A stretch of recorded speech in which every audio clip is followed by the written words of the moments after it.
నమస్తే. ఇన్నాళ్ళు నన్ను సపోర్ట్ చేస్తూ, ఎంకరేజ్ చేస్తూ మీ ప్రేమని నాకు అందిస్తున్న ప్రతి ఒక్కరికి కృతజ్ఞతలు. అలాగే ఈ వీడియో కూడా ఖచ్చితంగా మీకు ఉపయోగపడుతుంది. లైక్, షేర్ అండ్ సబ్స్క్రైబ్ చేసి మీ సపోర్ట్‌ని నాకు అందించండి. అలాగే ఈ వీడియో పట్ల మీకున్న అభిప్రాయాన్ని కామెంట్ సెక్షన్‌లో కామెంట్ చేసి తెలియజేయండి. ఇప్పుడు వీడియోని చూద్దాం. రైట్ స్వామి, వామాచారం అనే పద్ధతి ఒకటుంది ఖచ్చితంగా. 5 రకాల మకారాలతో కూడా రకరకాల క్రతువులు చేస్తూ ఉంటారు. అది కోరికని సాధించుకోవటం కోసం, వాళ్ళు అనుకున్నటువంటి పని సత్వరమే అవ్వటం కోసం వామాచారాన్ని అనుసరిస్తూ ఉంటారు. ఎలా చూస్తారు ఆ ఆచారాన్ని? వామాచారం అంటే ఏమీ లేదమ్మా. ఇప్పుడు శాస్త్రీయంగా ఇంట్లో ప్రవేశించాలంటే సింహద్వారం ద్వారా ప్రవేశించాలి. అక్కడ సింహం ఉంటుంది. దానికి సింహాలు ఉంటాయి, సింహద్వారం ఉండాలి. ఆ సింహాలు ఉండే సింహద్వారం అంటే ఏంటంటే అందరూ చూస్తున్నారు అనేటటువంటి ద్వారం ఏదైతే ఉందో అది వీధి ముఖంగా ఉంటుందో అది సింహద్వారం. అంటే సింహం అంటే ఏమీ లేదు, ఏ హింస జరగకుండా ఉండేటటువంటి ద్వారం. అంటే ఏ దొంగ అయినా ప్రవేశిస్తే ఊళ్ళో అందరికీ తెలుస్తుంది కాబట్టి అది సింహద్వారం. అదే వంటగదిలోంచి దొడ్డిదారిలోంచి వచ్చేస్తే నువ్వు గట్టిగా వెనకాలే ఉంటావు. ఈ గదులన్నీ దాటుకు రావక్కర్లేదు. ఇల్లాలు ఇంట్లో వెనకాల వంటగదిలో ఉంటుంది. కాబట్టి ఈజీగా ఇంట్లో ఉన్న ఇల్లాలను ఎత్తుకుపోవడం అనే లాంటిది వామవతారం. వామాచారం అనేటటువంటిది. కాకపోతే అలా ఆ పని మంచిదేనా అంటే నీకు సత్వరమే ఫలం లభించవచ్చు కానీ తద్వారా నీకు జరిగేటువంటి నష్టం అపారంగా ఉంటుంది అని ఈ వామాచారం ద్వారా చేసేటటువంటి వారికి తాత్కాలికమైనటువంటి ఉపశమనం లభించవచ్చు, ఫలితం లభించవచ్చేమో కానీ శాశ్వతమైనటువంటి దుఃఖం సంప్రాప్తిస్తుంది. అందుకు వామాచారం అనేటటువంటిది ఇది కూడా వేదంలో అంటే మనకి తంత్రంలో ఉన్నటువంటి భాగమే. అంటే దీన్ని కూడా వేదమే అని చెప్పవచ్చు, కానీ ఆమోదయోగ్యం కాదు. మీరు ఎప్పుడైనా సరే ఎమర్జెన్సీలో ఏదైనా చిన్న పని కావాలంటే దొడ్లోంచి వెళ్ళిపోవచ్చు, కానీ అది ఒక ఏంటి పారంపరికంగా రాకూడదు, అదే పనిగా దాన్ని అనుసరిస్తూ చేయకూడదు. ఇప్పుడు ఏదైనా ప్రాణాపాయ పరిస్థితుల్లో ఉన్నాడు, ఇప్పుడు చేతికి వచ్చినటువంటి కొడుకు పోయేటటువంటి పరిస్థితి ఉన్నప్పుడు వామాచారం అప్పటికప్పుడు టెక్నిక్ గా ఉపయోగించుకోవచ్చు.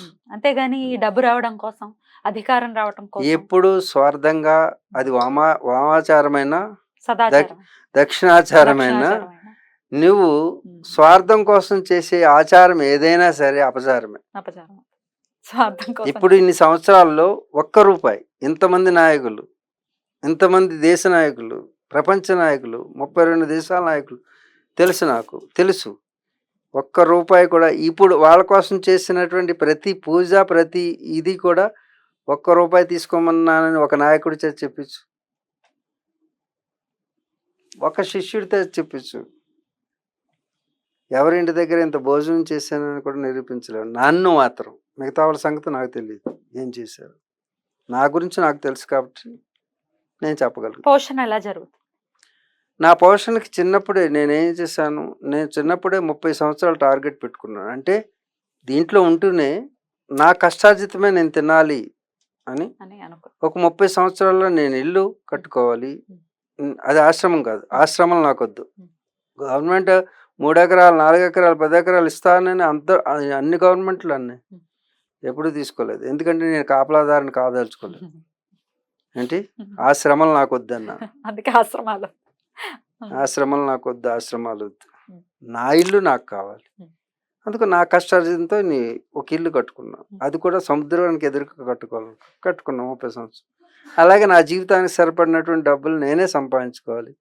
మా నాన్నగారు చిన్నప్పుడు వారం మా ఊర్లో సంత జరిగేది, వారానికి ఒక రోజు సంత జరిగితే 10 పైసలు ఇచ్చేవారు అందరికి, పిల్లలకి 10 పైసలకి చాలా వచ్చి కొనుక్కోడానికి. ఆ 10 పైసలు కూడా మా నాన్నగారిదిగా పక్కన పెట్టేవాడిని. నేను మా నాన్నగారు ఆస్తిని ఏం తీసుకోలేదు. మేము ఆస్తిపరులో అంటే జమీందారు వంశంలో పుట్టిన మా నాన్నగారి ఆస్తి మేము తీసుకోలేదు. ఈనాటికి నేను వాడలేదు. నా కష్టార్జితమే నేను తింటాను. ఎలా సంపాదించారు మరి స్వామి? అదే నాకు కన్స్ట్రక్షన్ అంటే ఇష్టం. మీ జీవితం కూలిపోయిందంటే దాన్ని కన్స్ట్రక్ట్ చేస్తా. ఒక ఇల్లు బాగోలేదంటే కన్స్ట్రక్ట్ చేస్తా. ఒక మాలపల్లి చిన్నప్పుడు మాలపల్లిలో పిల్లలు బాగోపోతే మా మంగళవాడి చేత క్రాఫ్ వేయించి వాళ్ళు ముట్టుకోవడానికి కూడా ఉండేది కదా ఆ రోజుల్లో. అంత దూరంగా పెట్టేవారు. ఆడికి చీముడు కడిగేసి శుభ్రంగా వాడిని చేసి మా మంగళవాడు ముట్టుకోనంటే వాడి చేత కటింగ్ చేయించి నా బట్టలు వేసి వాడిని అందంగా చూసి ఫోటో తీసుకుని. అంటే నాకు ఆ ఇష్టం అన్నమాట, కన్స్ట్రక్షన్ ఇష్టం. ఎలాంటి డిస్ట్రక్షన్ నేను సహించలేను. అలాగే ఆ దాన్నే ఉపయోగించి నాకు ఇష్టమైన సబ్జెక్ట్ని ఉపయోగించి నేను ఎక్స్ట్రాక్ట్ చేసి ధార్మికంగా ఎక్స్ట్రాక్ట్ చేసిందే సరిపోయింది నాకు.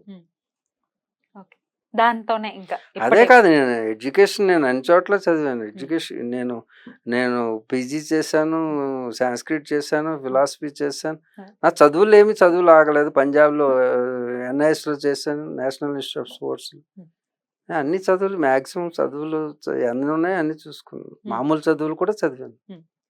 ఇంకా పూర్వాశ్రమం గురించి మాట్లాడుకుంటే గృహస్థలోకి వెళ్ళటం ఇట్లాంటివి ఏమీ ఎందుకు లేదు? గృహస్థాశ్రమం, సౌరపీఠం అంటేనే గృహస్థాశ్రమం. సహధర్మచారిణి, భార్య కాదు, పెళ్ళం కాదు.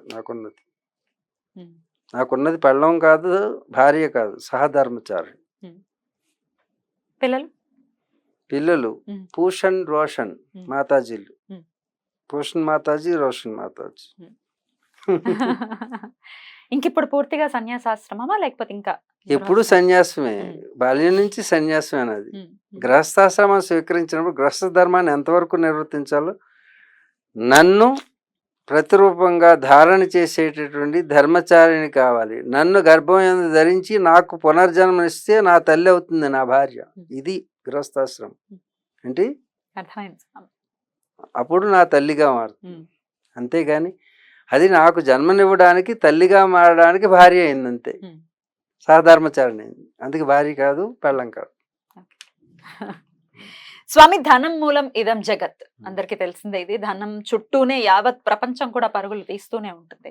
అయితే ఈ ధనం లేక ఇబ్బంది పడుతున్న వాళ్ళ సంఖ్య అంతకంతకు పెరుగుతూనే ఉంది. ఎవరిని కదిలిచ్చినా డబ్బు ఉన్నవాడికి ఆర్థిక పరమైన సమస్యలే, డబ్బు లేని వాడికి ఎటు తిరిగి ఆర్థిక పరమైన సమస్యలే.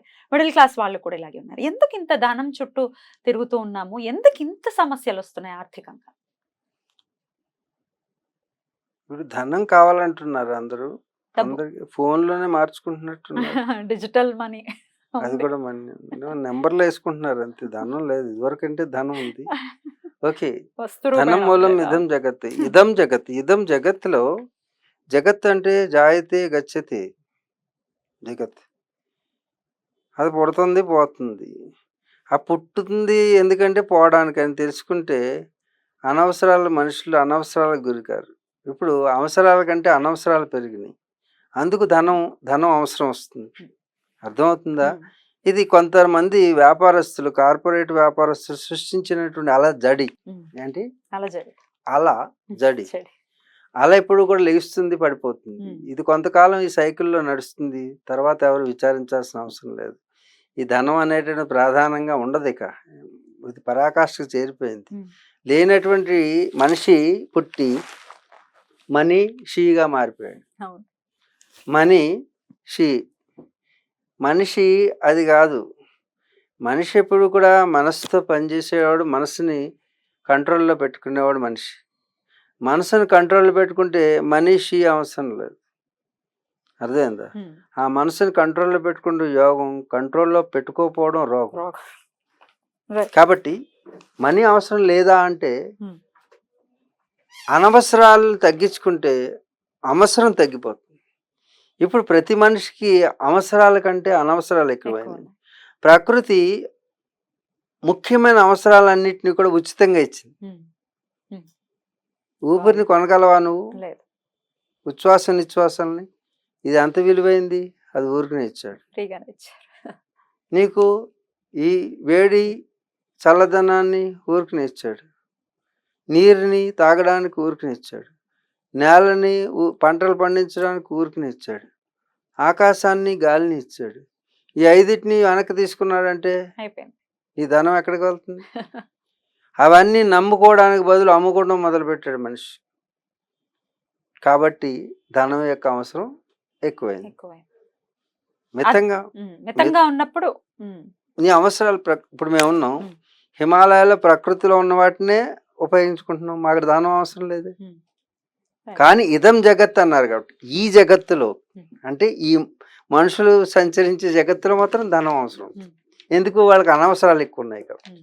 కానీ మాలాంటి వాళ్ళకి అక్కర్లేదు. అక్కర్లేదు. అధిగమించడం ఎట్లా మరి సమస్యని? మనం మితంగా ఉండటమే. అనవసరం. ఇప్పుడు అనవసరాలు. సమాజంలో ఏమైపోయిందంటే బ్రాండెడ్ పేరుతో బ్యాండ్ వేయించుకుంటున్నారు. ఆ బ్రాండ్ వాడితేనే గాని సమాజంలో మనల్ని గుర్తించరు అనేటువంటి ఒక భ్రమ. అపోహలో. ఈ యొక్క అపోహను తొలగించుకుని ప్రతి ఒక్కరూ కప్పుకుంటానికి వస్త్రమని, కూడు గూడు గుడ్డ అన్నారు.